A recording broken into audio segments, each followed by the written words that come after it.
agama Yahudi dan Bani Israel, ya. Apa itu agama Yahudi, atau apa itu Yahudi dan apa itu Bani Israel? Akan kita mulai dengan Nabi kita Ibrahim alaihissalam, karena Nabi Ibrahim alaihissalam adalah terkenal sebagai bapak dari para nabi.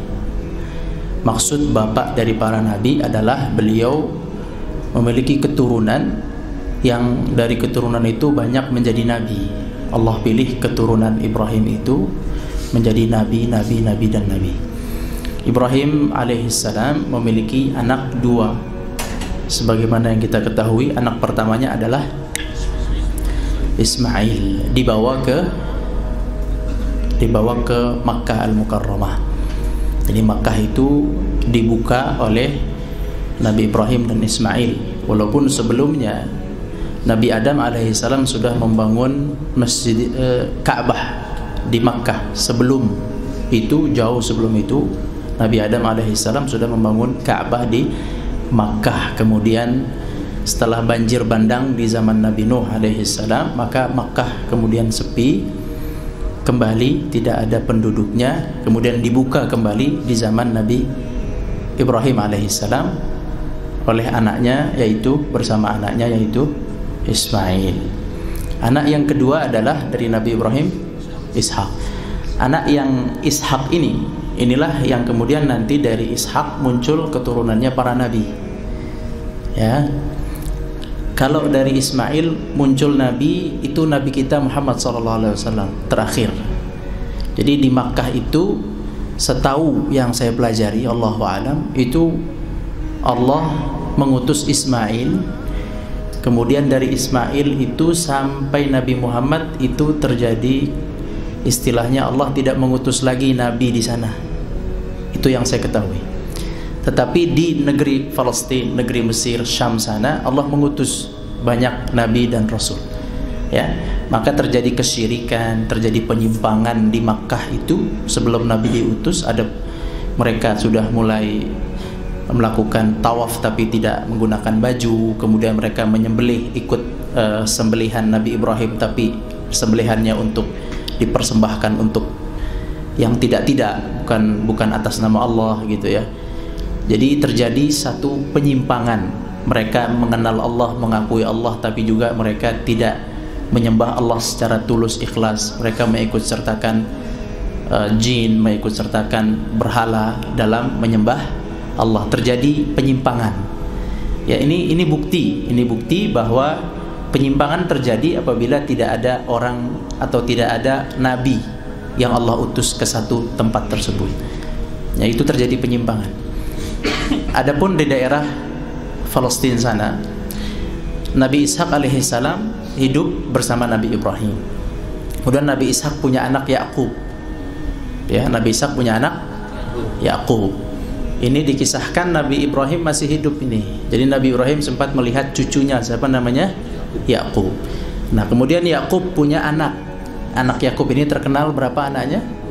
12 laki-laki, 1 orang wanita. Tapi yang 1 orang karena wanita maka tidak masuk dalam hitungan sejarah, ya. Yang dihitung oleh sejarah 12 karena laki-laki menjadi sumber turunnya garis keturunan. Maka yang 12 ini kita perhatikan, yang 12 ini adalah anak Yakub. 12 inilah yang disebut dengan Bani Israel. Karena Yakub itu adalah Israel. Jadi Israel itu adalah julukan untuk nabi kita Yakub, ya. Israel itu maksudnya adalah Nabi Yakub, ya. Kemudian nama itu diambil oleh orang-orang Yahudi sekarang untuk menamakan negara mereka. Tapi itu sebenarnya julukan Nabi Yakub. Nabi mengetahui itu. Dalam hadis riwayat Ahmad, Nabi pernah ditanya oleh orang Yahudi tentang hal-hal, tentang cerita tentang Nabi Yakub, tentang Israel. Nabi menjawab, Israel itu maksudnya adalah Yakub. Jadi Nabi tahu siapa itu Israel, dan Israel itu adalah Yakub. Ya, di Al-Quran disebutkan juga ada dalam surah Al-Baqarah, Israel, kata Israel, ma harrama Israilu ala nafsi. Ya, itu Israel di situ adalah Nabi Yakub alaihissalam. Nah, Nabi Yakub alaihissalam punya anak 12. Dari 12 anak inilah disebut dengan Bani apa itu Bani? Keturunan. Jadi keturunan Israel yang generasi pertama adalah berapa? 12. Dari 12 ini yang menjadi nabi satu. Siapa namanya? Yusuf. Adiknya Yusuf namanya Benyamin. Yang 10 ini abangnya Yusuf. Ya, abangnya Yusuf. Abangnya Yusuf ini kita tahu dalam sejarah Al-Qur'an mencatat sendiri dalam surat Yusuf bahwa yang 10 ini menyembunyikan kebenaran. Kebenarannya itu apa? Bahwa Yusuf itu tidak terbunuh. Itu fakta. Yusuf terbunuh atau tidak? Tidak. Itu fakta, tapi mereka sembunyikan. Berapa tahun mereka sembunyikan? Itu 20 tahun sampai 30 tahun. Sampai Yusuf menjadi raja, ya. Mereka sembunyikan di hadapan Nabi. Nabi itu adalah Nabi bapaknya sendiri. Nangis bapaknya sampai buta. Tak satu pun dari 10 kemudian mengatakan kebenaran. Paham sampai sini ya?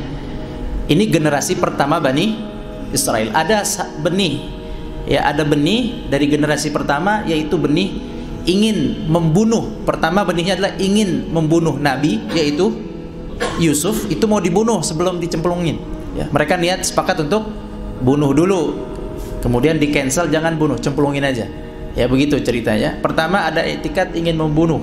Yang kedua, mereka itu menyembunyikan informasi yang benar, didatangkan informasi yang salah. Apa informasi yang salah? Yusuf dimakan serigala. Yusuf dimakan serigala. Itu palsu, ya. Ini pada generasi pertama, generasi yang disebut dengan Bani Israel. Tapi generasi pertama ini alhamdulillah Allah selamatkan. Sudah 30 tahun melakukan dosa, berbohong kepada Nabi, tapi Allah selamatkan, Allah ampuni. Allah ampuni, mereka kemudian taubat, dan mereka taubatnya diterima. Jadilah mereka seorang muslim yang baik dan menjadi contoh akhirnya. Disebut dalam Al-Quran mereka ini asbat, ya, asbat itu adalah 12 orang. Dari 12 orang ini, dan ini pada akhirnya menjadi orang-orang yang baik, ya, yang 12 ini. Tapi ada tadi kisah sedikit cacatnya, yaitu pada kasus tadi tentang Yusuf itu. Yang 12 ini kemudian mereka pindah semua bersama ayahnya Yakub ke Mesir, pindah ke Mesir. Ceritanya kita tahu ya, kekeringan di Palestina, pindah ke Mesir karena Yusuf yang megang perbendaharaan negara di Mesir saat itu, memiliki gandum yang banyak. Mereka pindah ke Mesir, maka di Mesir ini terkenallah di Mesir, nanti setelah mereka pindah terkenal disebut dengan suku Israel atau Bani Israel. Siapa Bani Israel? Itu keturunan dari 12 itu. Jadi Bani Israel itu punya 12 suku. Ya, kalau misalnya Sumatera itu ada banyak sukunya, ada Lubis, ada Harahap, ada macam-macam itu. Nasution itu dari darah Mandailing misalnya. Nah, ini dari darah Israel, darahnya Yakub, itu ada 12 keturunan. Nah, jadi 12 keturunan itu diambil dari 12 anaknya itu. Maka hiduplah mereka di sana, hidup dengan sangat mulia, ya, karena salah satu dari keturunan Israel ini menjadi raja, ya. Sekitar kurang lebih 300-400 tahunan, ya, sampai munculnya Fir'aun yang dalam kisah Musa, ya, sekitar 400 tahunan setelah itu, ketika generasi Israel atau Bani Israel sudah mulai menjauh dari agama Allah. Tadinya mereka dekat dengan Allah, ya, di bawah pimpinan Yusuf alaihissalam. Generasi berikutnya mulai menjauh, ya, menjauh dari agama Allah. Ketika mereka sudah menjauh dari agama Allah, maka Allah lemahkan Bani Israel yang tadinya mereka punya posisi penting, terhormat, hebat. Terus mereka menjauh dari agama Allah, maka Allah lemahkan Bani Israel ini. Allah lemahkan posisi mereka, dan Allah angkat orang kafir untuk menguasai mereka. Ya, ini hati-hati. Kalau kaum musliminnya sudah mulai melemah, sudah mulai banyak maksiat, sudah mulai menyetujui maksiat, itu Allah tinggal masukkan orang kafir atau yang benci Islam untuk menguasai umat Islam. Itu udah sunnah, ya. Tapi kalau Islamnya kuat, kita yang akan Allah menguasai mereka. Itu aja. Kalau kita yang lemah, kita yang akan, ini Allah yang atur, ya. Itu udah jelas. Kalau kita yang lemah, Allah yang akan yusallitul kafirin 'alal mu'minin. Tapi sebaliknya, kalau mukminin yang kuat, Allah yusallitul mu'minin 'alal kafirin. Allah yang akan mengangkat kita dan membuat kaum kafir di bawah kita. Itu sejarah itu akan terulang. Nah, karena mereka itu melemah, maka Allah jadikan Fir'aun yang saat itu angkuh untuk menindas orang-orang Bani Israel. Maka terjadi penindasan. Yang tadinya mereka aman, kemudian mereka dijadikan budak, kemudian mereka dibunuh anak-anak lakinya, perempuannya dipermalukan, kemudian mereka diazab atau disiksa seberat-beratnya. Jadilah mereka satu kaum yang sangat terhina. Di sini Allah Subhanahu wa taala mengutus Nabi Musa. Nabi Musa itu dari keturunan Israel, ya, keturunan Nabi Yusuf. Jadi beliau masih Bani Israel untuk menyelamatkan Bani Israel. Maka Nabi Musa menyelamatkan Bani Israel, kisahnya singkat, sampai kemudian melewati Laut Merah. Selesai melewati Laut Merah, berhasillah Bani Israel ini dibawa oleh Musa untuk pergi keluar dari ini dikisahkan keluar mereka semua, ratusan orang, ya, 700-an orang, mereka keluar semua dari Mesir. Sampai di sana, di Mesir itu mereka dapat perintah untuk masuk ke Palestina. Itu perintah Allah, ya, bawa mereka pergi ke Palestina. Tapi mereka ini tidak mau. Ya, mereka ini tidak mau. Kemudian Allah azab 40 tahun, mereka mati di bukit, dekat Bukit Tursina di situ, Padang Sina, di sana mereka mati. Maka muncul generasi berikutnya. Generasi berikutnya lah kemudian yang mau masuk ke Palestina, ya, generasi berikutnya dibawa oleh Yusha bin Nun. Yusha bin Nun menurut ahli sejarah, Yusha bin Nun ini adalah temannya Musa waktu bertemu dengan Khidir, ya, yang Nabi Musa itu suruh nggak boleh bertanya, akan ditemani oleh seorang pemuda, itu Yusha katanya menurut sejarah. Yusha ini kemudian diangkat jadi nabi setelah Nabi Musa, begitu menurut informasi sejarah. Kemudian Yusha inilah yang kemudian memimpin generasi Bani Israel berikutnya untuk masuk ke Palestina. Di Palestina itu ada raja yang sangat kuat. Rajanya disebut dengan Raja Kan'an, kerajaan Kan'aniyun, ya, qauman jabbarin, kuat, hebat, sangat kuat. Nah, Bani Israel awalnya takut, tapi kemudian mereka ikut perintah Yusha, mereka mau masuk. Nah, tapi mereka mau masuk, mereka minta satu orang pimpinan raja yang bisa memimpin perang. Maka Allah utus untuk mereka itu adalah yang disebut dengan Raja Talut.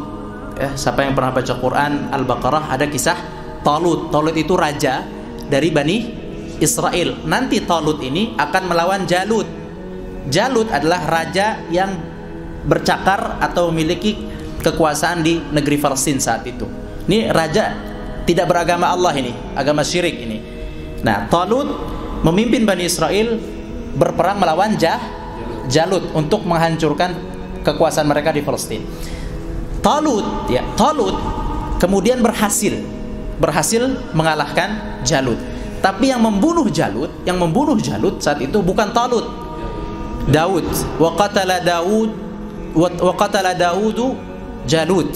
Ya, jadi dari informasi Al-Qur'an, Daud, seorang pemuda Bani Israel yang maksud itu masih muda, orang miskin, orang tidak terkenal ahli perang, ya, tapi beliau ikut perang melawan orang-orang yang sombong ini, Jalut dan para pengikutnya Jalut ini. Maka Daud berhasil membunuh Jalut, ya, membunuh Jalut.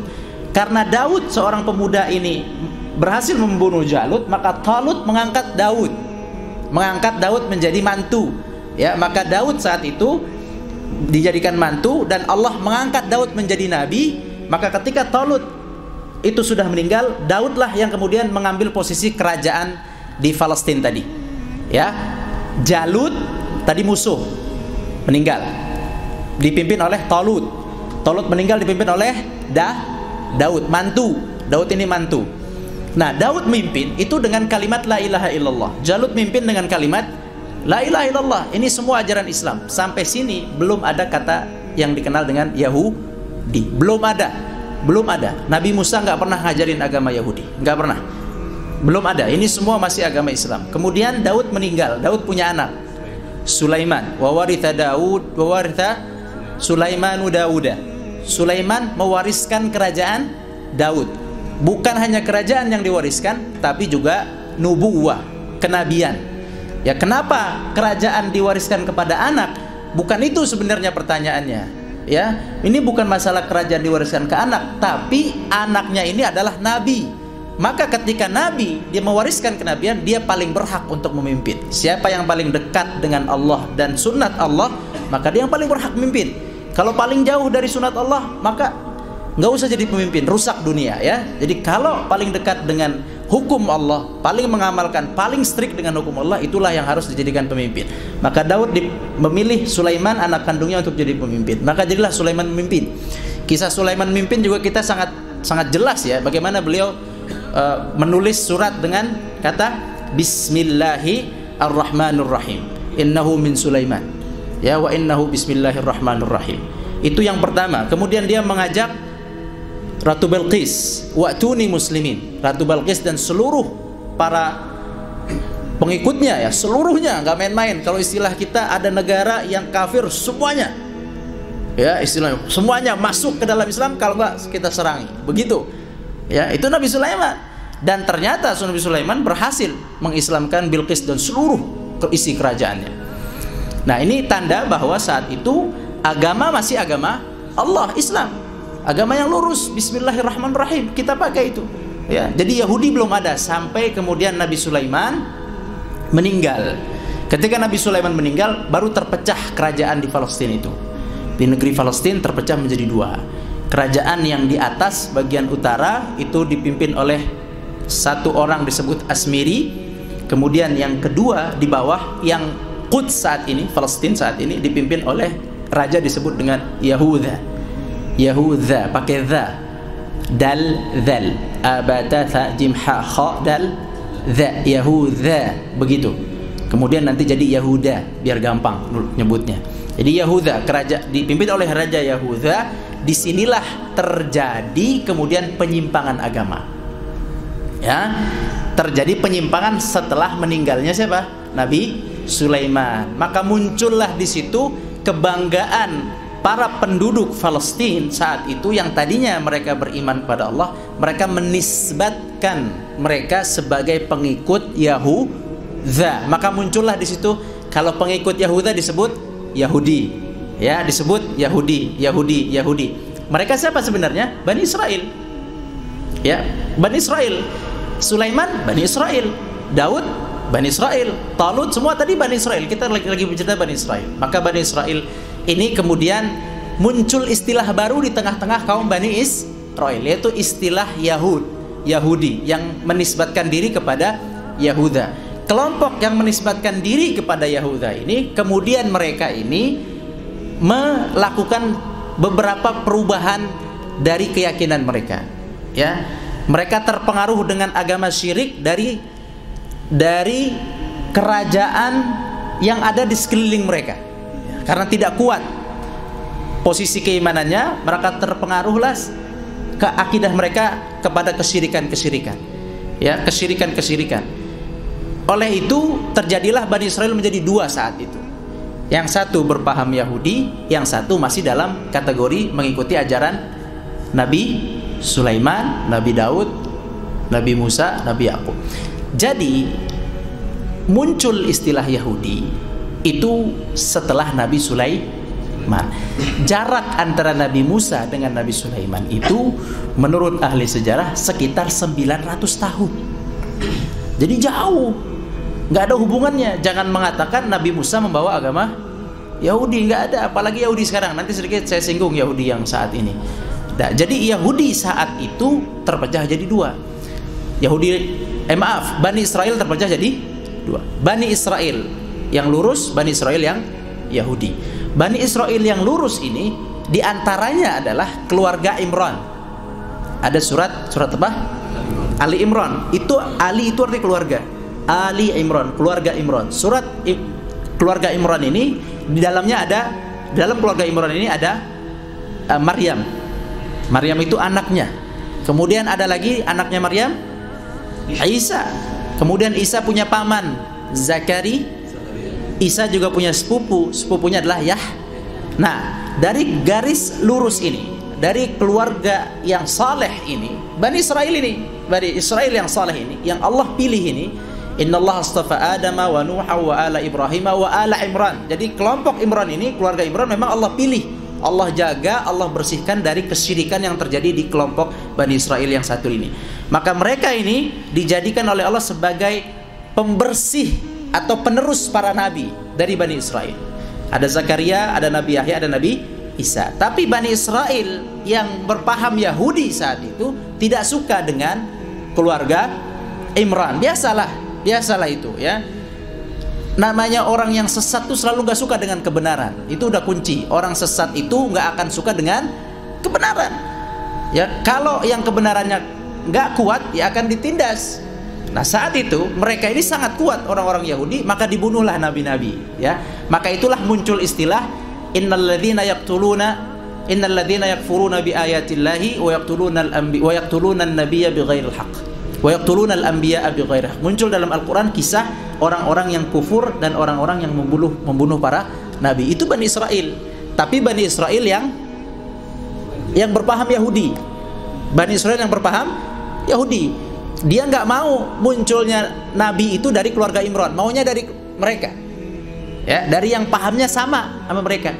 Yang pahamnya syirik, yang pahamnya aneh-aneh, maunya begitu. Kalau pahamnya lurus nggak mau dia. Akhirnya dibunuhlah para nabi itu. Maka disinilah muncul istilah Yahudi dan berkembang. Mereka kenapa menggunakan Taurat? Padahal ada Nabi Daud, ada Nabi Sulaiman. Daud punya kitab juga, Zabur. Ya, kemudian ada Nabi Zakaria. Tapi kenapa Taurat? Karena Taurat saat itu, ajaran Nabi Musa itu sesuatu yang sangat berharga yang diwariskan, disimpan dalam kerajaan Talut. Raja Talut disimpan dalam peti disebut dengan tabut. Peti tabut, di dalamnya ada kitab Taurat, diwariskan kepada Nabi Daud, diwariskan kepada Nabi Sulaiman. Nah, ini penting ini. Tabut itu satu yang berharga, di dalamnya ada Taurat. Maka orang Yahudi mengambil Taurat sebagai rujukan agama mereka, tapi sudah dilakukan penyimpangan. Nah, orang Yahudi sampai di zaman Nabi SAW, Nasrani muncul ya di tengah-tengah perjalanan Nabi Isa 300 tahun setelah meninggal Nabi Isa ya. Kita kembali ke Yahudi. Nah, orang Yahudi di zaman Nabi SAW itu mereka membaca kitab mereka Taurat. Sebagian dari mereka itu beriman, sebagian tidak beriman. Yang beriman adalah mereka yang membuka diri, ya, yang membuka diri. Yang tidak membuka diri, ya tadi itu, yang kerjaannya menyembunyikan hak. Mereka tahu Nabi Yusuf itu tidak terbunuh, tapi disembunyikan. Ya, mereka tahu Muhammad itu adalah nabi, tapi mereka sembunyikan. Maka orang Yahudi yang tidak beriman di zaman Nabi SAW itu sebabnya cuma satu, sebab tidak mau mengakui kebenaran. Ya, itu kuncinya, tidak mau mengakui kebenaran, gengsi.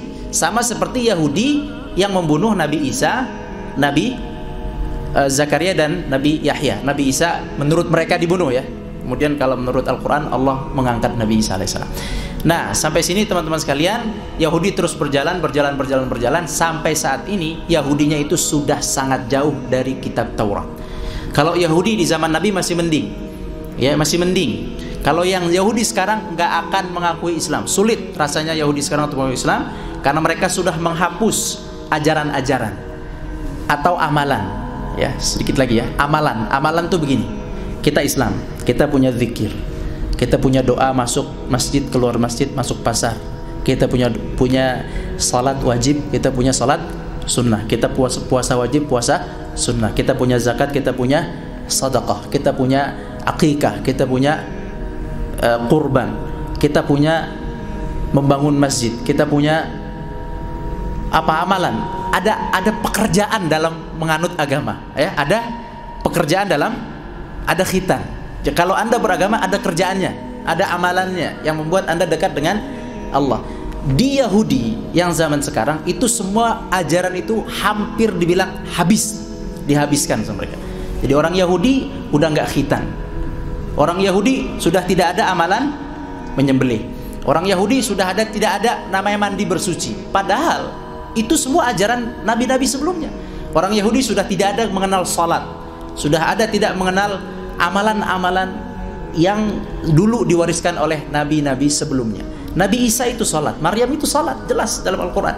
Ya Maryam uqnuti li rabbiki wasjudi warka'i ma'ar raqiin. Maryam, ibadahlah kepada Allah, sujudlah dan ruku'lah. Ini konteks sujud ruku' sudah menjadi satu yang lumrah bagi para nabi sebelumnya. Nah, kalau mereka mengaku mengikut Musa, maka harus ada konteks sujud dan ruku. Kalau mereka mengaku mengikut Isa, harus ada konteks sujud dan ruku. Nah, inilah terjadi penyimpangan yang begitu jauh.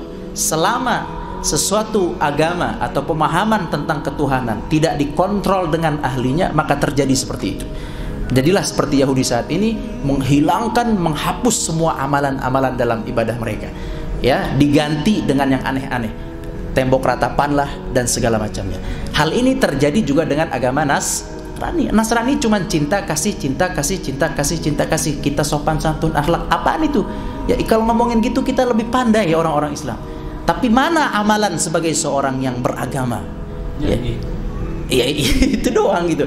Jadi saya ingin sampaikan, terjadi penyimpangan terhadap agama apabila sudah lepas dari nabi atau para alim ulama yang mewariskan ilmu nabi.